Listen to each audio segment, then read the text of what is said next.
హరి ఓం. ప్రియపుత్రి పుత్రులారా, ఈ వీడియో జగన్ని ఉద్దేశించి చేస్తున్నానండి. చూడు నాయనా జగన్, నువ్వు 2019లో బాబాయి హత్య ఆ నేపథ్యంలో పివిజీ వర్గం ఇచ్చిన ఫీలర్కి దెబ్బకి డ్రామోజీ దడుచుకుని నిన్ను గెలవనిచ్చాడు. లేకపోతే ఇప్పుడు ఈవీఎం ట్యాంపరు అప్పుడు 2004 నుండి ఎప్పుడైతే ఈవీఎంలు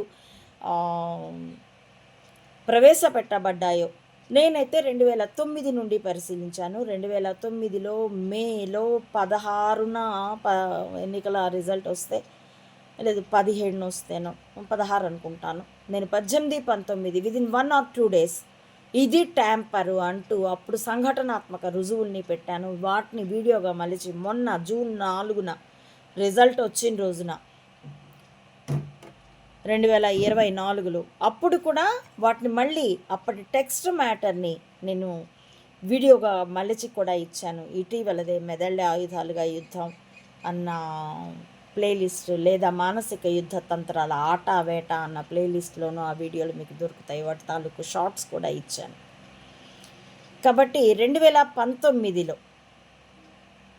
నువ్వు అధికారానికి వచ్చాక వెంటనే 2020 కల్లా, ఎందుకంటే నువ్వు అమ్మ ఒడిని ప్రమోట్ చేయడానికి ప్రయత్నించావు. నాట్ అమ్మ ఒడి తల్లులకు ఇచ్చినటువంటి పథకం గురించి నేను మాట్లాడడం లేదు. అమ్మ ఒడి అనే వీడియో ఛానల్ని, నా అమ్మ ఒడి బ్లాగ్ని నువ్వు చెలో కాంవరం అని నేను ఒక ప్రోగ్రాం పెడితే, ఒక ఇతడికి ఒక హిందూ బీసీకి కోసిగిలో దళితులం అన్న పేరుతో క్రిస్టియన్లు, వాళ్ళు పైకి మాత్రం హిందూ దళితులం అంటారు, లోపల క్రిస్టియన్లు, అతడి షాపు చెరుకు రసం స్టాల్ తెరుచుకోవడానికి వీల్లేకుండా, షట్టర్ తెరవడానికి వీల్లేకుండా దాన్ని ఆనించి అంబేద్కర్ విగ్రహం పెట్టి, అది రోడ్డు మీదే ఇది రోడ్డు మీదే, అన్ని 2 ఫుట్పాత్ల మీదే. కాబట్టి అతడికి చట్ట ప్రకారం అధికారం ఏం లేకపోయింది. అయినా కోర్టుకు వెళ్ళాడు. అతడు దగా పడుతున్న విషయంలో హిందువుల పట్ల జరుగుతున్న ఇది, ఎందుకంటే అతడు హిందూ యాక్టివిస్ట్, ఇప్పుడైతే మరణించాడు అనుకోండి. అప్పుడు నేను చెలో కాంవరం అన్న ప్రోగ్రాం పెట్టాను. అది బాగా వైరల్ అయ్యింది. అప్పుడు నన్ను హౌస్ అరెస్ట్ చేశారు. ఎటువైపు నుండి కాంవరానికి ఎవరు రాకుండా పోలీసులు, దాదాపు కర్నూలు జిల్లాలో ఉన్న ఫీమేల్ కానిస్టేబుల్స్ అందరూ ఇక్కడే ఉన్నారని, సగం పోలీసు సిబ్బంది కాంవరంలో ఉందని అప్పట్లో అన్నారు. చాలా గగ్గోలయ్యింది. వాళ్ళకి అర్థమైపోయింది, అమ్మ ఒడి అంటే ఆఫ్టర్ ఆల్ ఒక బ్లాగు, మాతా అనంతానంద అంటే ఆఫ్టర్ ఆల్ ఒక కోన్కిస్కా గొట్టం. కానీ దీనికి ముడిపడి ఉన్నది పివి నరసింహారావు, మాజీ ప్రధానమంత్రి. ప్రధానిగా ఉండగా ఈ అంతర్జాతీయంగా అల్లుకున్నటువంటి గూఢచర్య వలయాన్ని పట్టుకున్నాడు, ట్యాంపర్ చేశాడు. కాబట్టి కూడా 1992 డిసెంబర్ 6న గుమ్మటంతో పాటు, బాబ్రీ మసీదు గుమ్మటంతో పాటు భారత్ ముక్క చెక్కలు అవ్వాల్సింది. అంతకుముందే రష్యాని చేసేశారు. భారతే కొరకరాని కొయ్య, దీన్ని బొద్దలు కొట్టేస్తే చైనా ఎంత తన చిటికిన వేలి మీద తిరుగుతూ ఉన్నది. ఎత్తి కొదేస్తే ఒకనాటి సెలబ్రిటీ మర్నాటికి ఏదో ఒక ఆరోపణ వస్తే దెబ్బకి ఫేడ్ అవుట్ అవుతారో చూసారా, జస్ట్ లైక్ దట్. తర్వాత క్యూలో అమెరికా, 2 తన చేతి వేళ్ల మీద గోళికాయలు, ఒక్కటి ఇట్లా తంతే కింద పడి మొక్కలు చెక్కలు అవుతాయి. భారతే కొరకరాని కొయ్య. కాబట్టి భారత్ను ఒక్కదాన్ని బద్దలు కొట్టేస్తే, ఆ బద్దలు కొట్టేటప్పుడు ఆ బ్రాహ్మణుల మీద తనకున్న ద్వేషం రీత్యా, రజాకారు ఉద్యమం దగ్గర నుంచి తెలంగాణకి డబుల్ ధమాకా కదా, మనకి స్వాతంత్రం రాగానే దానికి రాలేదు కదా, పటేల్ మహాశయుడి తర్వాత కదా వచ్చింది. అప్పుడు కూడా చాలా యాక్టివ్గా ఉండి పివి నరసింహారావు రామోజీకి తనకి తెలియకుండానే తాను ఒక పోటీదారయ్యాడు. ఆ కచ్చ తీర్చుకోవడానికి సోనియా ప్రమోట్ చేసింది పివి నరసింహారావు పేరుని. అలాగే పోటీ ఇవ్వగలిగినటువంటి బెంగాలీ ప్రణబ్ ముఖర్జీ పార్టీ నుండి వెళ్ళిపోయి మళ్ళీ వచ్చి చేరాడు. కాబట్టి సీనియారిటీ, టెక్నికల్గా అతడు సీనియారిటీ పోయింది. అంచేత కూడాను సీనియారిటీ ప్రకారం కూడా పివి నరసింహారావే. ఆ నేపథ్యంలోనే ఎదురుమల్లి జనార్దన్ రెడ్డి పివి నరసింహారావుకి, నాకు ఇత్తడికి నచ్చినటువంటి అవిలాల చెరువు కాంగ్రెస్ ప్లేనరీ, ఎన్ని డ్రామాలు నడిచాయో అవన్నీ పరిశీలించుకున్నాకే నేను ఈ డ్రామోజీగాడు రాజీవ్ హత్య పివిజీ. కాబట్టి ఈ అమ్మ ఒడి మాత అనంతానంద కోన్కిస్కా గొట్టం. కానీ దీన్ని బయటకు తీస్తే అమ్మ ఒడిని తీస్తే లోపలి మనిషి వస్తాడు. సో వలయం పూర్తయిపోతుంది. ఆ పీవీజీ అతడు ఒక ప్రధానిగా, భారత ప్రధానిగా ప్రపంచాన్ని చుట్టిన గూఢచర్య వలయాన్ని తుత్తునీయలు చేస్తూ మెదళ్ళే ఆయుధాలుగా మొదలుపెట్టాడు. అది సామాన్యమైనదేం కాదు, ప్రపంచ పరివ్యాప్తమైనటువంటిది. ఎందుకు? డ్రామోజీ యొక్క గూఢచర్యం ప్రపంచ పరివ్యాప్తం కనుక దాన్ని పట్టుకుంటే మనది కూడా ప్రపంచ పరివ్యాప్తమే. పోటీల్లో ఏ మీద జడ్ గెలిచాడు, బి మీద జడ్ గెలిచాడు, సి మీద జడ్ గెలిచాడు. సో ఆ జడ్ అన్న వాడిని గెలిస్తే మనం మొత్తం ఏ టు జడ్ 26 మందిని గెలిచినట్టే. అటువంటి సంఘటన ఇది కూడా. కాబట్టి వాడు నిర్మించినటువంటి అప్పటికి ప్రపంచానికి తెలియని అంతర్జాలంతో కూడిన నెట్తో కూడినటువంటి గుట్టు ఈమెయిళ్ళ మర్మము మన చేతికి చిక్కితే వాడైపోయాడు. కాబట్టి ఇదిగో దీన్ని బయటికి తీ, అమ్మ ఒడిని లోపలి మనిషిని బయటికి తీ, డ్రామోజీ రాజీవ్ హత్య పీవీజీని బయటకి తీ అని అంటే తీస్తాడేమో అన్న భయానికి 2019 చలో కాంవరం అమ్మ ఒడి, మాత అనంతానంద ఈ ఇష్యూతో ఇక్కడ ఆతో ప్రారంభమైతే అమ్మహా వరకు కాదు బండిరా వరకు ఎట్లా వెళ్తాడు అన్న దానికి వెంటనే కరోనా డ్రామా చైనా పుట్టించింది, అమెరికా ప్రమోట్ చేసింది, ప్రపంచం అంతా వణికింది.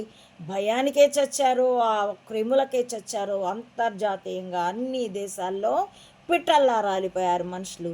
అప్పుడు అంత విలువైనది అవుతుంది మానవుల అందున సామూహికంగా మానవుల మరణాలు. 2 ఏళ్ళు పోయింది జగన్ హయాంలో, 2019, 2020, 2021 మధ్య దాకా. 2019 మధ్యలో కదా ఇతడు అధికారంలోకి వచ్చాడు.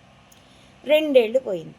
సో నేను 2021 మధ్య దాటిన తర్వాత ద్వితీయార్థంలో నాయనా జగన్ బయటకి తీ, లేకపోతే వేటాడబడతావు, మానసిక యుద్ధ తంత్రాల ఆట వేట ఇది అని అతడి కోసమే ఉద్దేశించి నేను కొన్ని వీడియోలు కూడా ఇచ్చాను.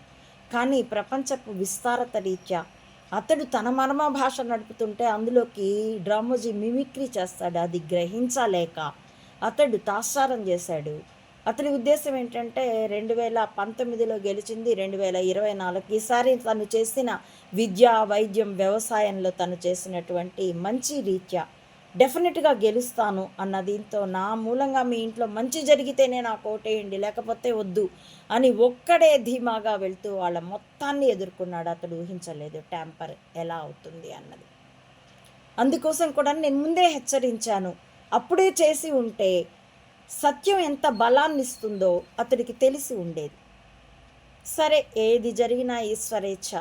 ఈశ్వరుడు అతనికి అలాంటి బుద్ధి పుట్టించాడు, ఈశ్వరుడే ఇలా ఎక్స్పోజ్ చేయదలుచుకున్నాడు అనుకున్నాను. కాబట్టి నాకు జగన్ మీద కోపము లేదు, ఇంకా మీదు మిక్కిలి చెప్పాలంటే వాత్సల్యమే ఉన్నది.